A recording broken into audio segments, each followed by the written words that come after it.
పిలుస్తూ ఒక మాట అంటారు, హనుమాన్ హరిరాజస్య సుగ్రీవస్య సమోహ్యపి రామలక్ష్మణయోశ్చాపి తేజసాచ బలేనచ. ఇది జాంబవంతుడు చెప్పినటువంటి పరమ సత్యమైనటువంటి మాట. ఆయన అన్నాడు, ఓ హనుమ, హనుమన్ హరిరాజస్య, వానరములకన్నిటికీ రాజైనటువంటి ఓ హనుమ, సుగ్రీవస్య సమోహ్యపి, నువ్వు నీ వినయము చేత సుగ్రీవుడి దగ్గర ఒక మంత్రిగా సేవిస్తున్నావు, కానీ నువ్వు సుగ్రీవుడి కన్నా తక్కువ వాడవు కాదు. సుగ్రీవుడితో సమానమైనటువంటి బలపరాక్రమములున్నవాడివి.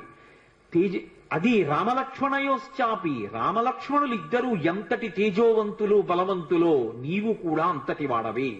తేజసాచ బలేనచ, తేజస్సు యందు బలము యందు ఆ ముగ్గురి కన్నా నువ్వెంత మాత్రము తక్కువ వాడివి కావు. అటువంటి వాడివి ఇవాళ 100 యోజనముల సముద్రాన్ని దాటడం నీకు పెద్ద లెక్క కాదు.